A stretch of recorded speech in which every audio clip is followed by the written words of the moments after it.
We are patiently waiting, Derek Togerson, for anything to happen. For a track to explode on? Yeah, exactly. That would at least make things interesting. Boy, now, to be fair, it's slow going in baseball in general. I mean, this isn't just an AJ Preller Padres issue, but this is an AJ Preller Padres related podcast. And what is causing that? That's a good question. I read one piece, I think from Mark Feinsand today, that said the pitching market, or at least the reliever market's waiting for Josh Hader to figure it out. Yep. And so he's kind of the big domino. But I don't know from like a position player standpoint, like the Cody Bellingers of the world, look, this isn't new, Manny Machado signed during spring training. Like, these things happen. Bryce Harper was shortly before that. Yeah. So, but it's been strange, and we've had to be very patient. Padres fans who have already had to be patient, having to be like very, very patient, and it leaves us with not much to talk about, Derek. And so, in this particular episode, I saw some projections, and I was like, hey, let's dig into the projections. After a year where there was some variance between expectations and reality. Only a little bit. Yeah, just a touch. Let's see what the computers have to say and how we feel about it, and maybe take a stab over like who's going to perform at the higher end of the scale, and maybe who's due for one of those 2023 type seasons that we saw. So we'll get into that shortly. Thanks for listening. Thanks for watching the On Friar podcast, brought to you by OG's. Be on the lookout for new menu items at OG's in the coming weeks. For the time being, I should say, OG's is a place to watch all the playoffs this month. Big slate of games, divisional round this weekend. They also have their award-winning beers, and you can take advantage of their loyalty program. It's super easy. You can do it online, earn loyalty points, rewards, and exclusive offers, all of which leads to fun and free food. And ordering online from OG's, it is easier than ever to get OG's delivered straight to your door. So without further ado, where is it? Here we go. The welcome music.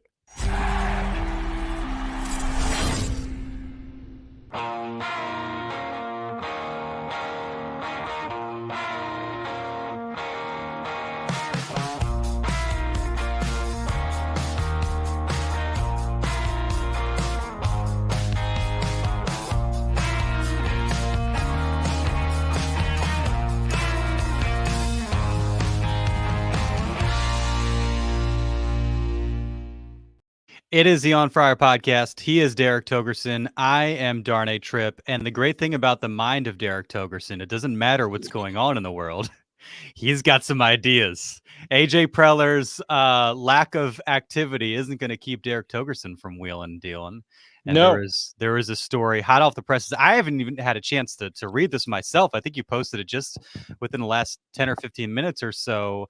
Some ideas of what the Padres should do between now and spring training. I don't know how much you want to tease that, or just say, hey, folks, go to the sports page at NBC7.com and check that out. All I can tell you is Jesus saves.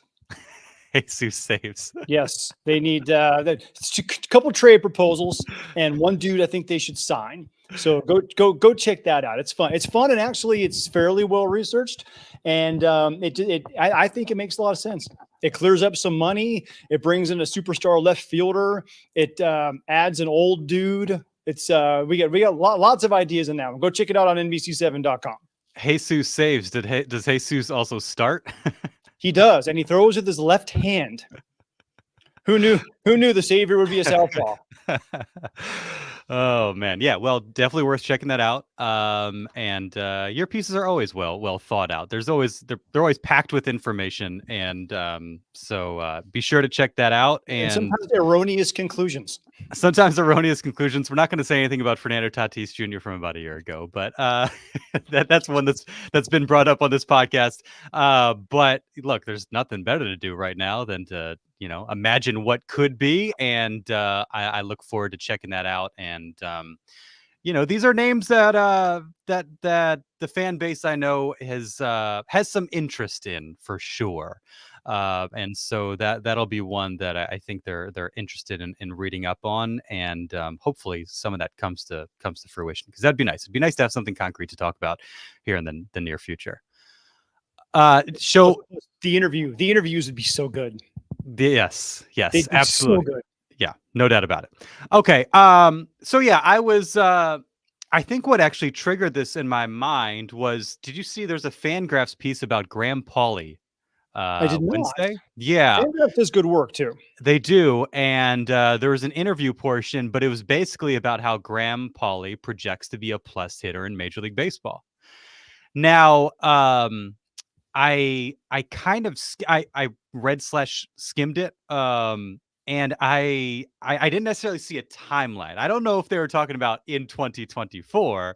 I think they're just talking about big picture in general. But it got the fan base excited about a guy like Graham Pauley, and it got me thinking, hey, what about team wide? What are these guys projected to do? What do the numbers look like for Fernando Tatis Jr. after his return? Manny Machado after his down season, Bogaerts after his down season, Luis Campusano after his kind of mini breakout season, and there's the pitching side as well. And so I have this. If you're watching on YouTube live, get in the chat. Let us know what questions, comments you have. We'll include them. Always enjoy involving you and your interaction and your input. So definitely hit the chat, and appreciate everybody listening in as well. You want a quick Graham Pauley story? Look at this. Lauren's already getting in. I swear Randy Arozarena is Derek's 2024 version of Tatis to first base. Lauren, you have never been more right in your life. I will get on a mission and I will say, damn it, I want this to happen. And I will find ways to make it happen. And I will massage and fudge numbers to try and make myself believe it's going to happen. Yes. Yes, that is absolutely 100% true. You had a Graham Pauley story. Yeah, so when I was up in Lake Elsinore, actually talking to Ethan Salas last year, Graham Pauley was a dude who was also, he was tearing it up, right? So I talked to Pete Zamora, who was the Lake Elsinore store manager. I said, what's the deal with this Pauley kid? Like, what's going on? He's like, man, this kid's just a ball player. And he said that, he went to college. I believe he went to Duke, well-rounded, smart kid, mature kid. And he said his approach is just much more advanced than what you're going to see typically in a first professional season at a low A type of thing. I said the kid's gonna go somewhere, and Pete even said like he's this guy to keep an eye on because he could be something in the future, next few years that you really can use at the major league level. So it's interesting that then Fangraphs would then come out and say more or less, I'm assuming having not read it as well, but the same kind of thing where this guy, not your super high draft pick, didn't start off on anybody's top 30 prospect list, and he just steadily climbs like a Jacob Marcy, just climbs a ladder because he's consistent. He's got a very high baseball IQ.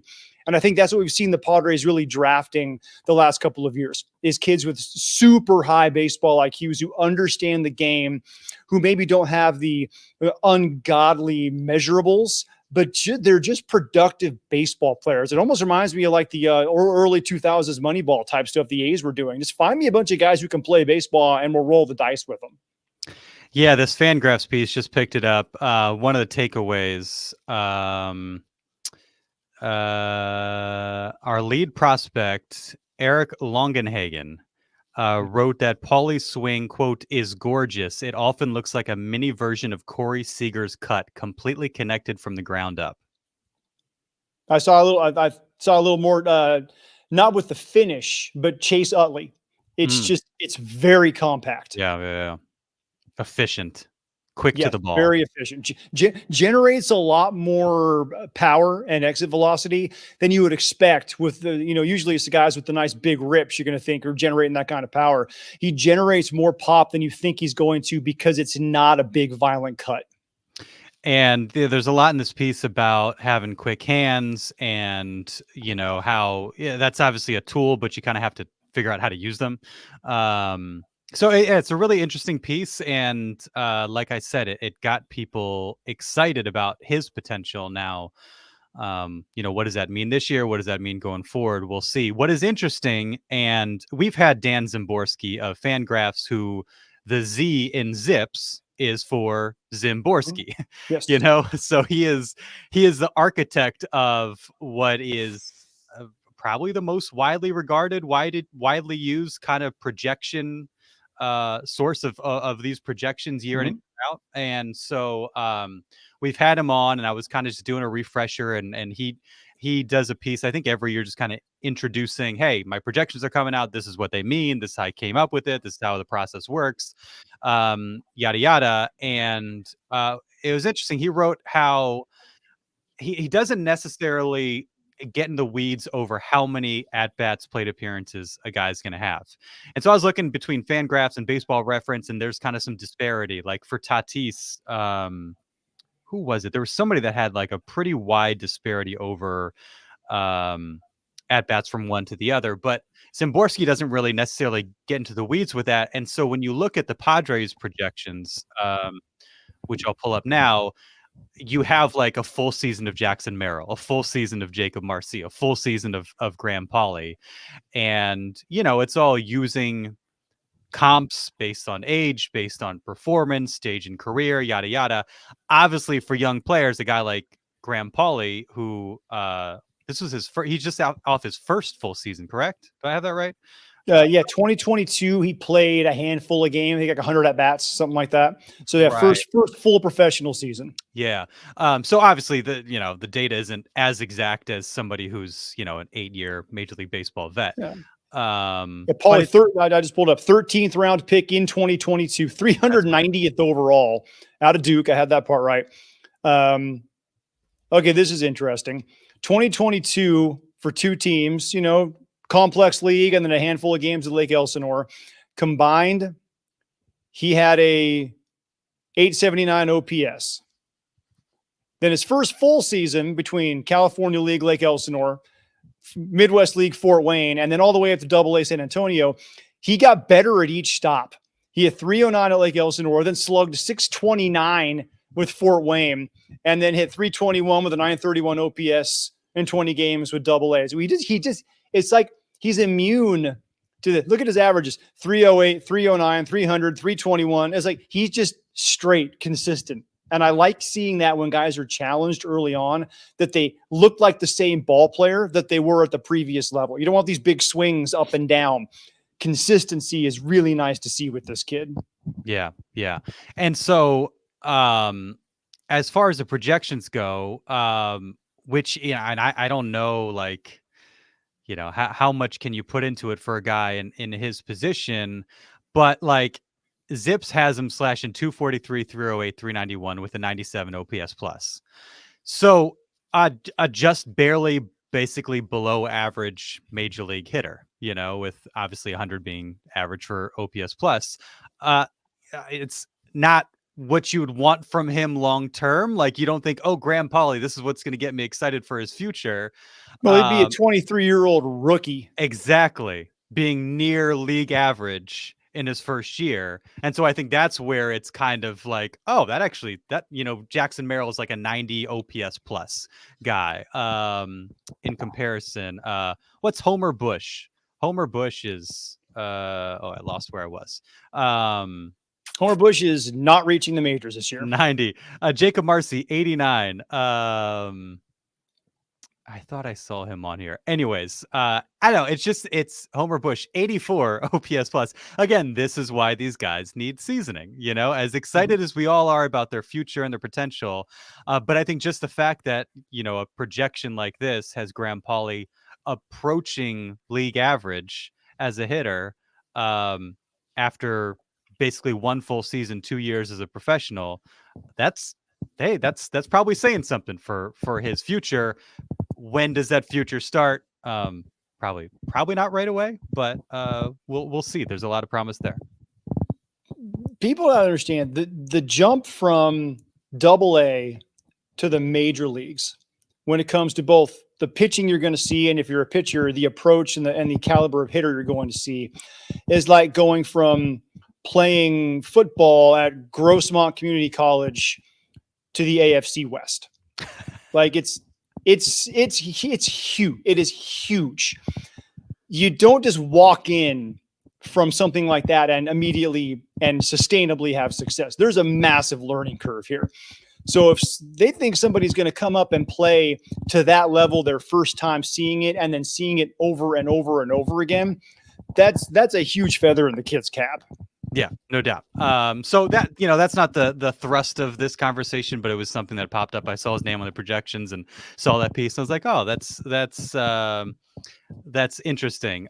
Let's get to the meat of it, and let's get to the guys that will definitely contribute and hopefully contribute at a higher level than what we saw um, in 2023.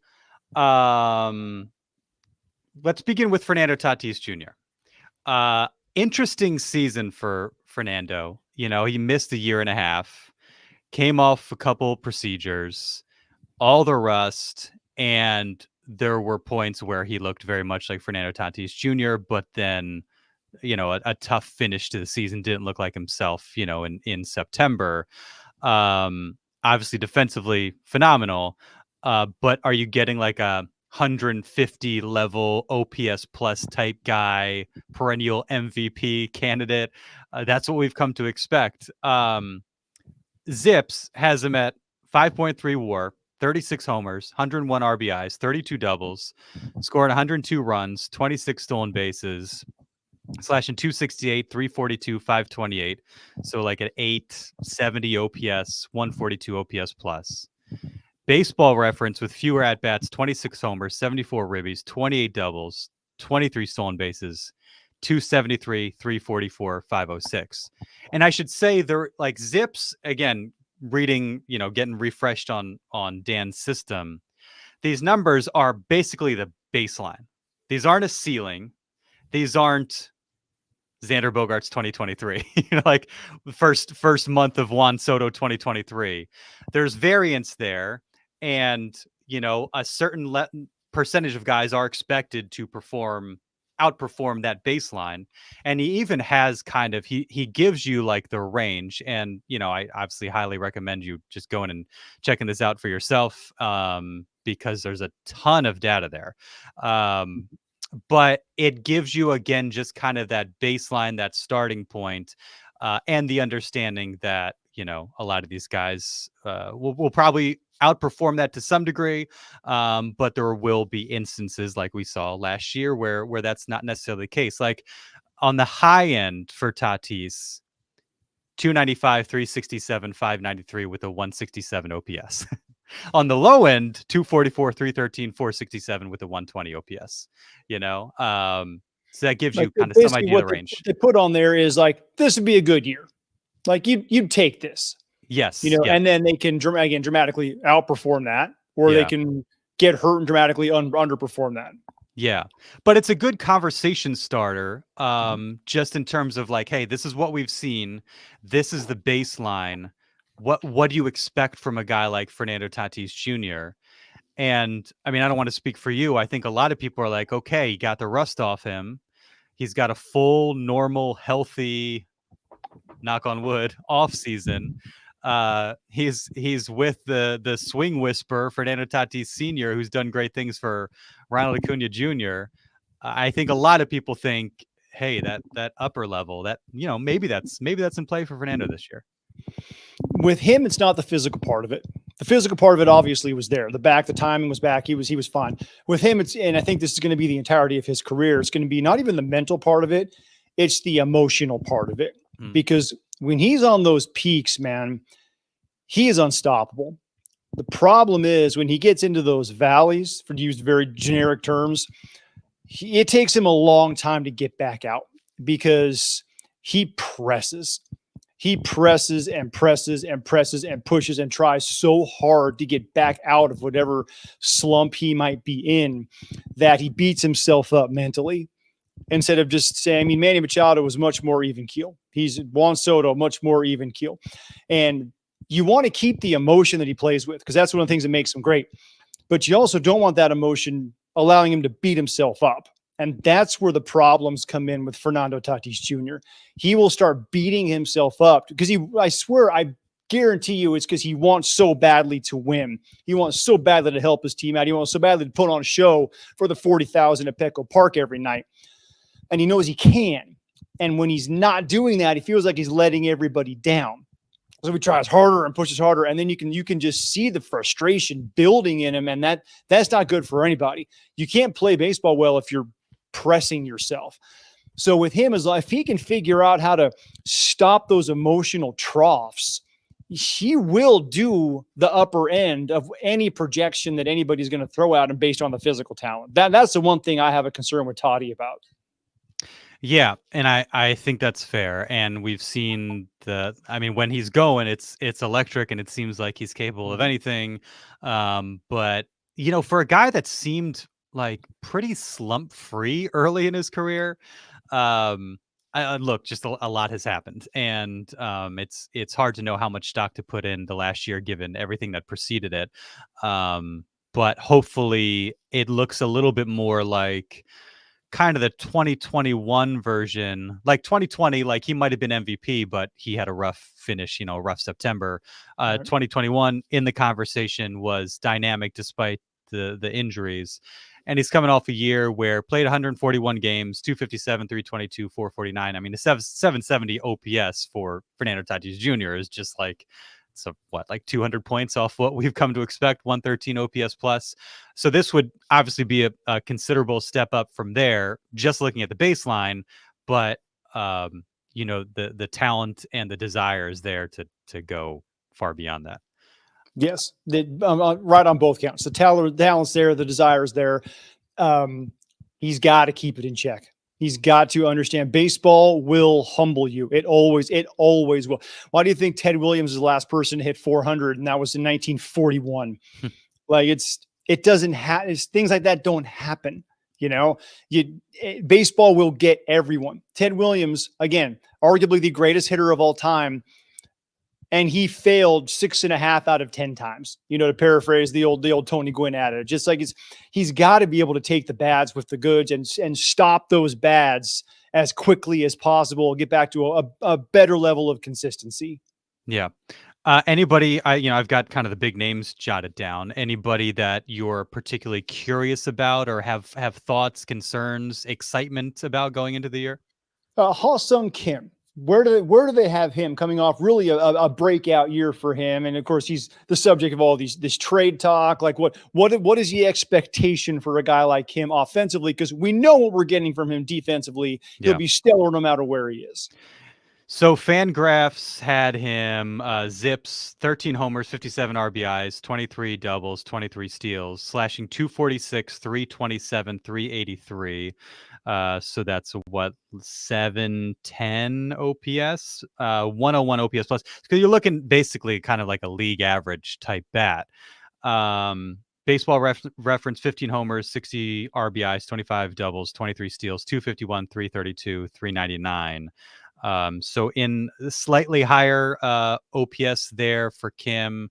The high end for Zips has him at 781 OPS, 119 OPS plus. The lower end 84 OPS plus, and an OPS of 667, hitting 221, coming off a year where he had 260, 749 OPS, 110 OPS plus. But for his career, Kim is exactly league average, 100 OPS. Yeah, but remember, he came from the KBO for 2 years. Right. And that is, again, that's basically like a good double-A league, going directly to Major League Baseball, going to a new country, learning a new language, learning all these different new pitching staffs, learning how to get everything changed for him in those first 2 years.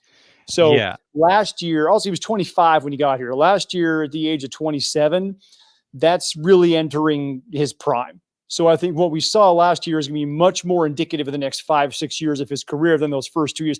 I think throw the average for his career so far out with Kim, because he did have such a massive learning curve coming over here.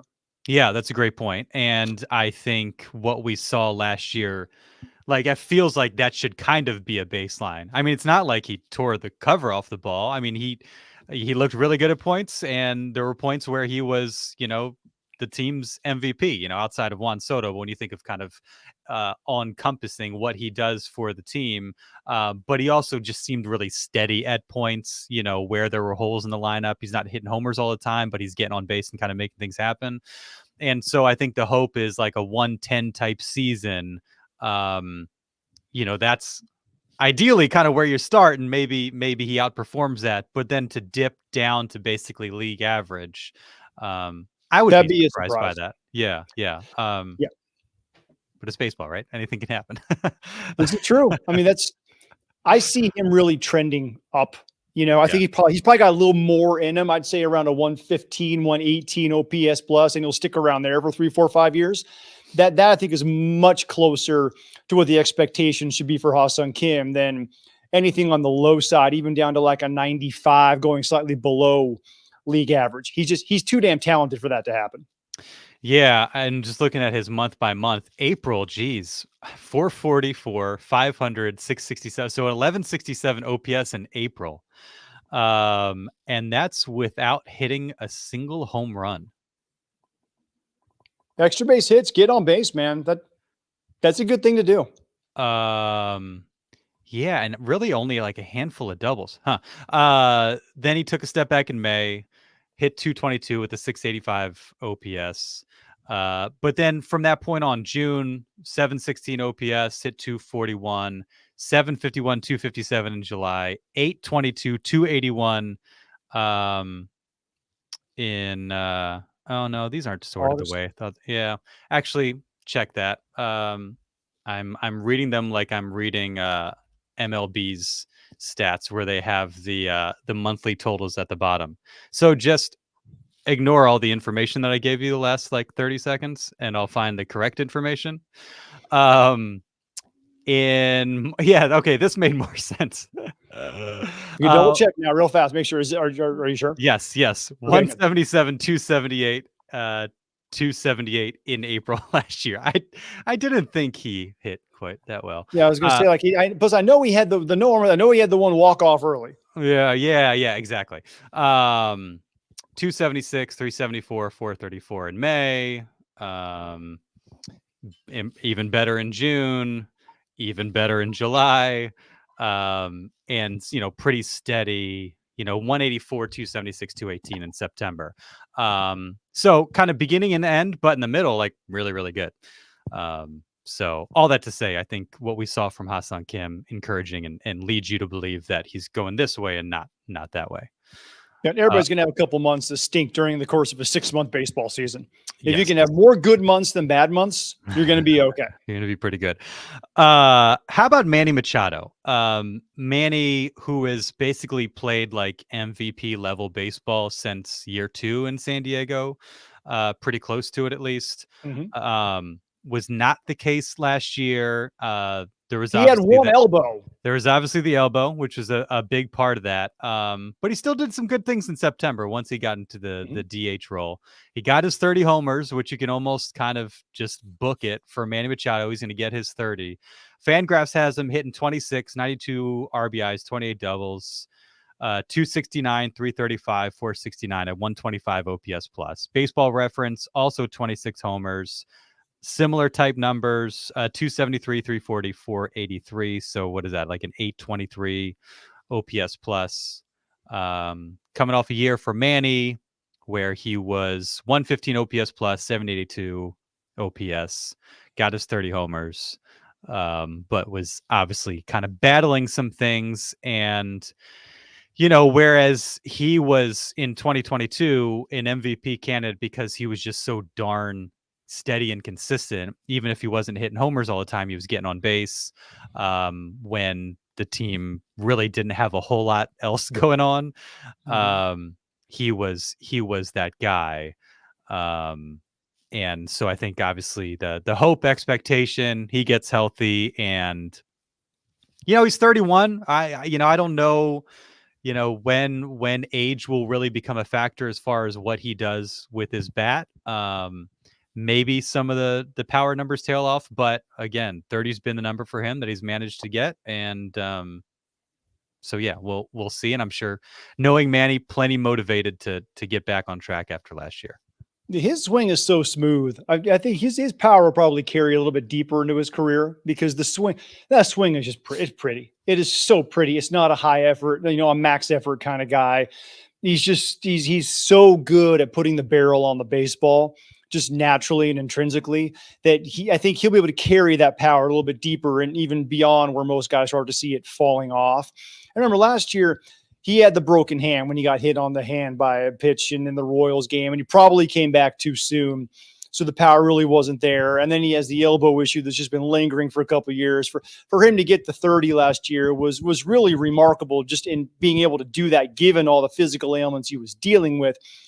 Assuming this year that the surgery took and he doesn't get hit on the knuckles again and break his hand, he should improve on that. He might even have his first 40 home run season. He's never had a 40 home run season. He's been the model of consistency. Maybe this is the year that he's right. He's motivated. Everything works in the lineup around him, and he bops those 40 home runs. It's entirely possible that to be the case. He might have gotten there in 2022 or 2021 when he almost ripped his ankle off. Yeah, running down first base on Father's Day at Coors Field. Had he not had that happen, he probably might have even gotten to 40 that year. I mean, there's always been like one big thing that's kind of kept him from reaching that plateau. This might be the one where he gets it. It's interesting going back to 2019, where he had I think June of 2019 was one of the best months he's had in a Padres uniform. But season-wide as a whole, and obviously it really tailed off towards the end, but he hit 256, 2019, 258 last year. 334 on base, 319 last year, 462 slugging, 462 last year, 796 OPS, 782 OPS. Last year he hit 32 homers, hit 30, 85 ribbies, 91. So you get the picture. Like, those seasons are kind of similar, context different, few years younger, maybe not the injury issues, settling into a new place. And then he took off the 3 years that followed. And, we've seen him have not Manny level seasons, and he's been just fine after that. And I don't think anybody would be shocked to see just kind of the steady. And I think even 2022, I was kind of surprised that he got to his 30 homers, and he finished with 32, because that wasn't even necessarily his MO. He was just spraying the ball so consistently. And I almost found myself like expecting that to be the Manny. Like, maybe he ends up being like a 25 homer guy, but he is constantly just racking up hits. The consistency is there from that standpoint. Doubles and doubles and doubles and doubles and getting on base. That's like that could very well be the case. I think for Xander Bogaerts, that's one of the interesting ones for me, because there was such a drop off for him based on, what we saw. And it probably makes sense to talk about, Manny before we talk about Xander, because again, 2019 first year with a new club, huge expectations. Same thing with Xander Bogaerts. You even look at a guy like Nick Castellanos' first season with the Phillies, kind of a bust. Last year was really, really good and big for them come the postseason. Trey Turner got off to a rough start. Like, these things happen. Xander goes from, career-wise, like 291 type hitter, 812 OPS, 117 OPS plus. Well, that's including his early. I mean, if you look at later in his career, more recently, he's like a 130, 132 type guy, 120, 790 OPS, homers, maybe a touchdown from, what his potential is. And that was one of the stories of the year. He was really good to start the season. It was like that first month, like, wow, like, what were the Red Sox thinking and letting this guy get away? And then it was like between May and September, you just didn't get that guy. Yeah, he had that injury. The wrist was messing with him. He got that injection at the All-Star break. And it was really after that he came back and looked like the Xander Bogaerts that we saw in Boston for all those years. So if you put him in a healthy situation again, give him the ability to just play the game while he knows how to play it. And now he's got that comfort level of being in a new place. And we saw that with Juan Soto as well. Takes a while to adjust for these guys sometimes, Yeah. Figure out your new surroundings, figure out your new teammates, your new clubhouse, how you fit in everywhere.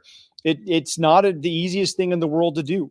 So give him a year of that, and hopefully he stays healthy. I think we'll go back to seeing the guy that we thought we were going to be getting when they made the deal to sign him.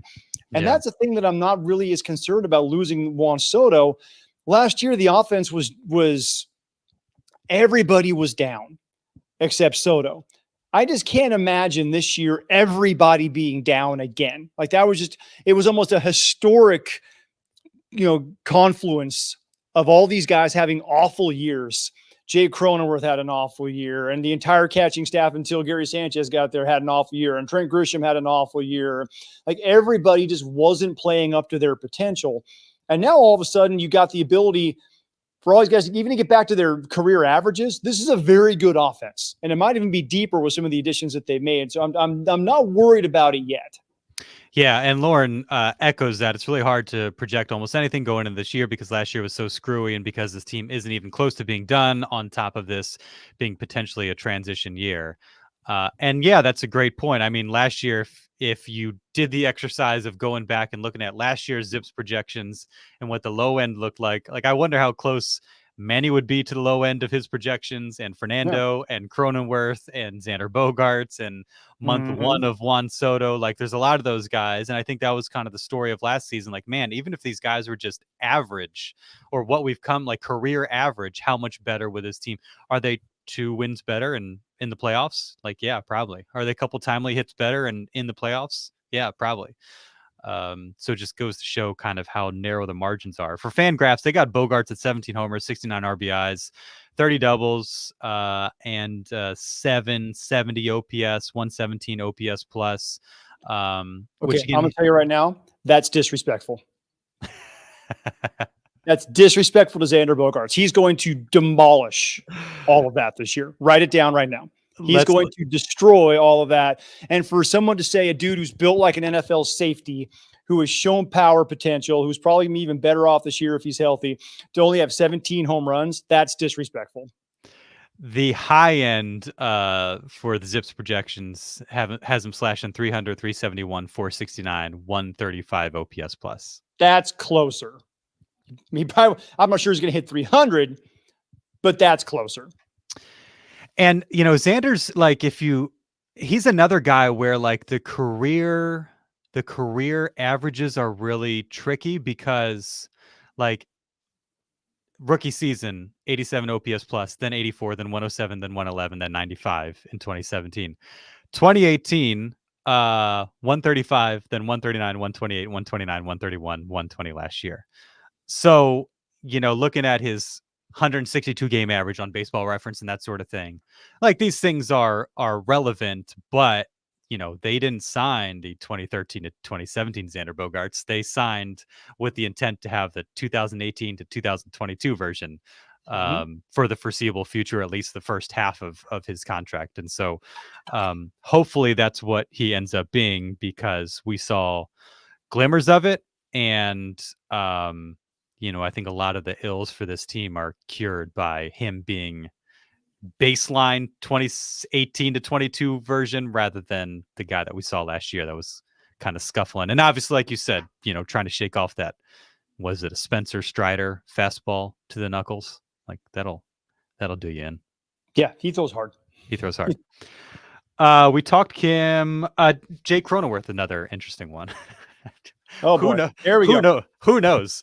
By the way, one thing about a Jake Cronenworth trade proposal, go and read what we have up on NBC7.com in the 3 moves that the Padres need to make before spring training starts. Does Ha-seong Kim get traded in that piece? No, Ha-seong Kim stays. Thank goodness. Our news anchors, and Greg Bledsoe is doing weather for us. I love Greg Bledsoe, by the way. You know, see how happy I am to have him back. Yeah, it's awesome. I love working with Greg, and diehard Padres fan. And I brought up the kind of Kim murmurs, and both he and Mark Mullen are like, "Are you kidding me? Like, what are we doing here? Like, what's going on?" They're devastated. That could even be a possibility. And so, hopefully, I thought they were going to strangle me with their microphone cords, and I brought it up the other day. Yeah, like was they're vehement. Yes, yeah. I mean, as they should be. It would be quite sad. The high end for Jake Cronenworth, 273, 351, 460, a 129 OPS plus. Yes, I'll take that. Low end, 224. Wait, what position is he playing? That's a good question. It doesn't specify. Now, these are all offensive projections, and so that's not so much taken into account because where a guy's playing shouldn't necessarily impact what he does at the plate. But obviously there's the kind of the value from a bigger picture contextual standpoint, like what value each player brings to a position. But a lot of that context and kind of external factors are stripped out. It's purely offensive numbers here. And hopefully the numbers aren't 224, 304, 365, because that would be bad. That would be bad Was for that the Jake low end, or is that Cronenworth. what we did last year? No, that's the low end. Now, not too far from what he did last year, 229, 312, 378 with a 92 OPS plus.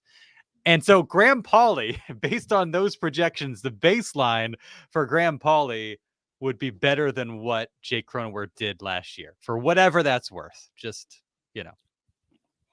Jake does have, like I said, Jake's got the track record, man. He's been able to do it. So, and again, after he had a horrible start to the year, a horrible start. Last couple of months, he was back to, and people kind of forget this because I think we all were so ticked off and worried about everything else.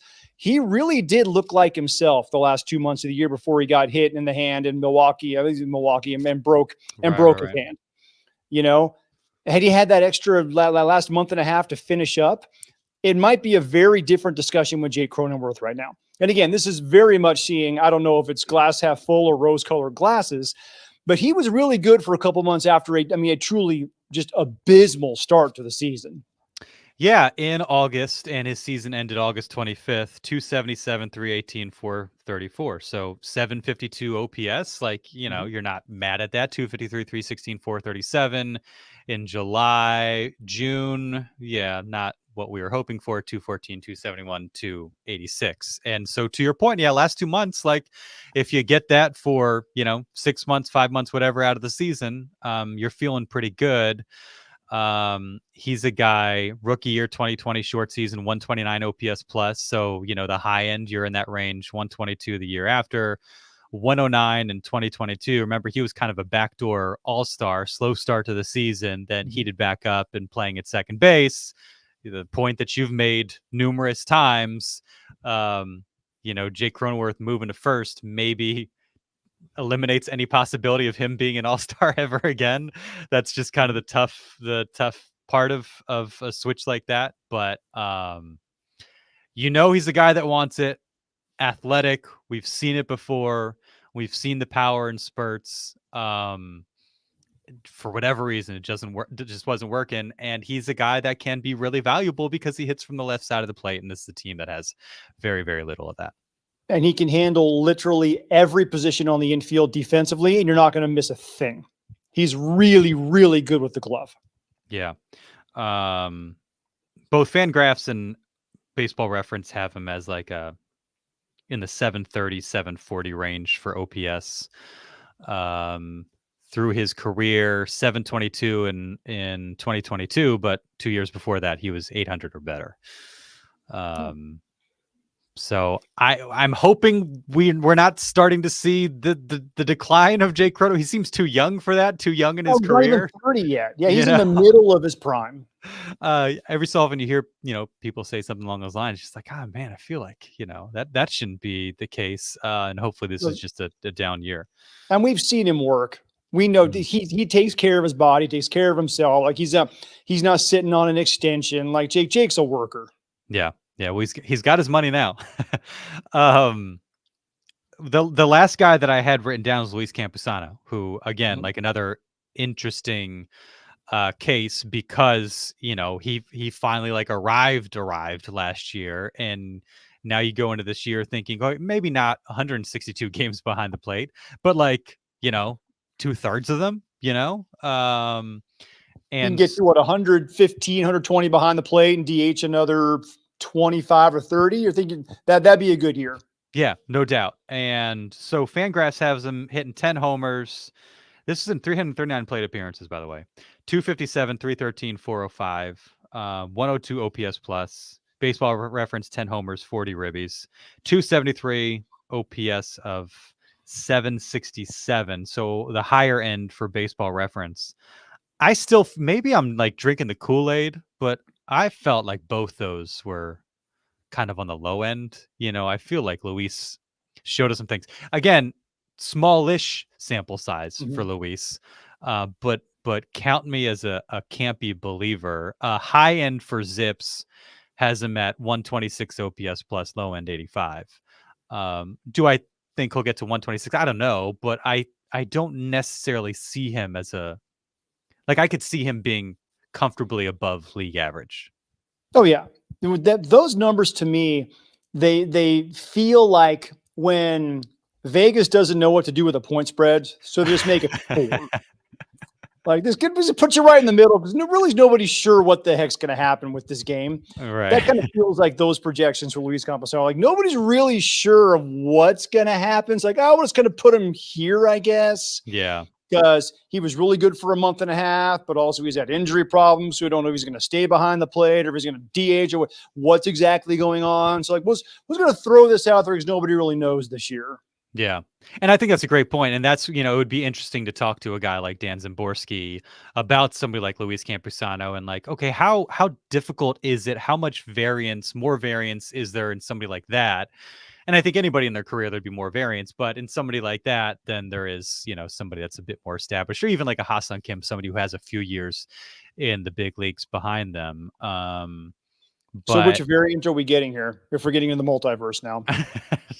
I don't know enough about the multiverse, but like one of the good variants. Let's pick one. Okay, of them.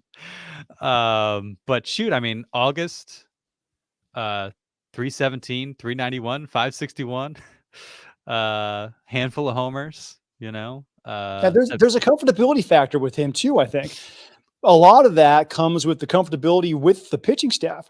I mean, he got rave reviews from a lot of guys last year who were like, dude, I don't know what was happening before, but to a man, the Padres pitching staff was like, okay, we like throwing to this guy, which you really didn't hear before. Nobody was really, hanging him out. Joe Musgrove worked with him and he said he was doing a really good job. And maybe that kind of helped everyone else get on board with Campy. But everyone last year was like, this was a really good experience for everybody involved. So I think maybe helping the defensive side of it so he doesn't have to worry about that quite so much, finding a rhythm, figuring out how to game plan, how to call games, how to understand his pitching staff, getting a good rapport with them. We've always known the offensive production is really there. I mean, look what he was California League MVP as a catcher, hit 315, 325, something like that. I mean, offensively, he's always had the potential to be a really damaging player behind the plate. He kind of reminds you like a JT Realmuto. He can be really good from both sides.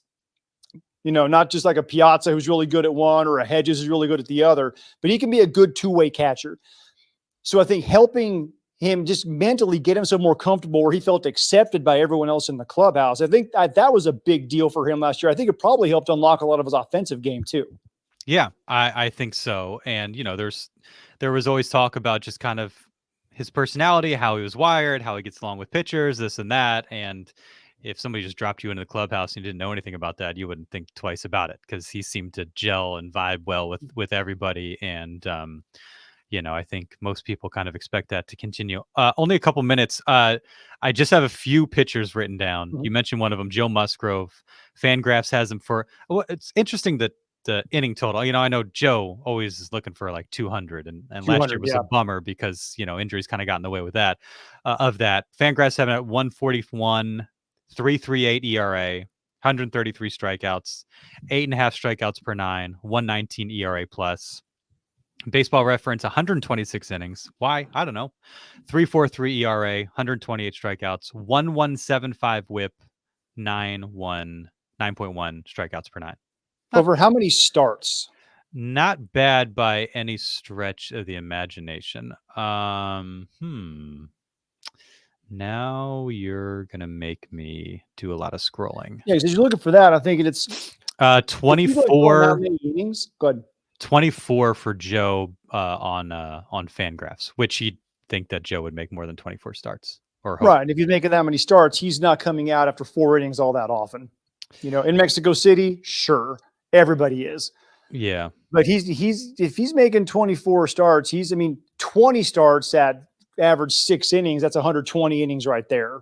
Joe doesn't come out of games early. So this is very much a health indictment on Joe Musgrove with what they're talking about with those numbers.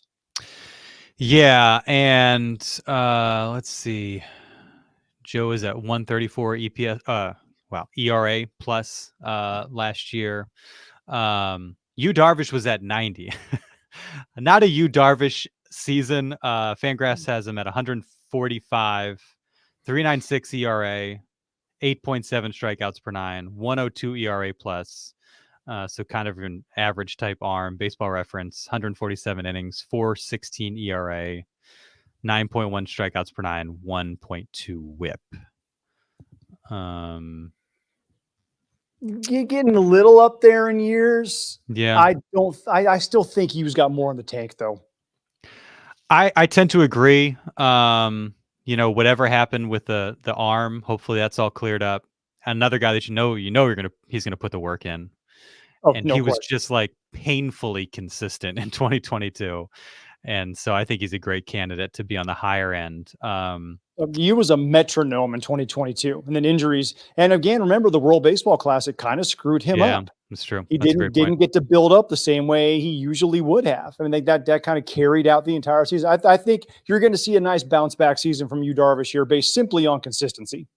Fangraphs, Dan hasn't gotten to the Yankees yet, and everything is kind of based on last team. Michael King isn't listed with the Padres just yet, right. So I just looked him up on Baseball Reference, and clearly, like, they haven't thrown 87 innings, so they don't have him built up as a starter. 3.4 ERA, 10.1 strikeouts per nine. Don't hate that number. 1.2 WHIP. I don't know how much of a pitch to contact guy he is, but it's hard to know what to make of that because he's changing teams, changing leagues, and changing roles. So who knows?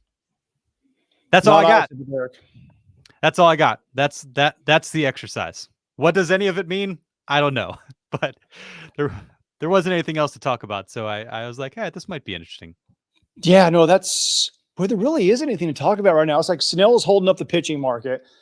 Hader's holding up the relief pitching market. Bellinger's holding up the position player market. Yeah.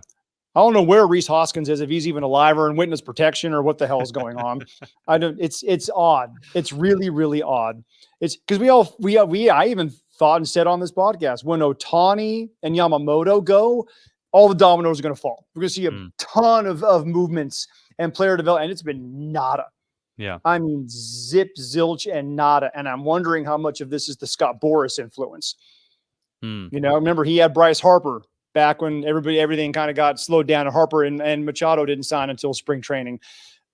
He's got Snell now, and he's going to drag this out as long as he can to get whatever money, because he usually sees that some team is going to panic and then overpay for something. So everybody else is like, I want to see what he's getting. That'll kind of raise mine by $1.5 million a year, or put another year on the deal. Like, it makes sense, but something's got to fall in here at some point, man. Either the players need to lower their asking price, or the teams need to realize, hey, all you guys who were willing to spend $350 million on Shohei Ohtani, we all know you have $350 million to spend. Start spending it on somebody. That'd be nice. We need to just have like a month-long window where all the deals have to be made in this window, and then you can't do anything again until the season starts or something like that. Because it's called, like, NFL free agency is not like this. Everybody's signing NBA is not like this. As soon as it's open, deals are being made right away. Tons of tampering. In the NBA, everybody tampers, and they've had deals in place for 2 weeks before that in the first place. And that's what makes it interesting. We need more of that. We need more of that in baseball. So for the time being, adopt tampering. This is what we got. Hope you enjoyed this exercise. Maybe it was informative in some way, shape, or form. But it was fun to dig into the numbers a little bit, and hopefully we'll have something to chew on the next week or two, because that'd be nice. Some real actual news. Don't disrespect Xander Bogaerts.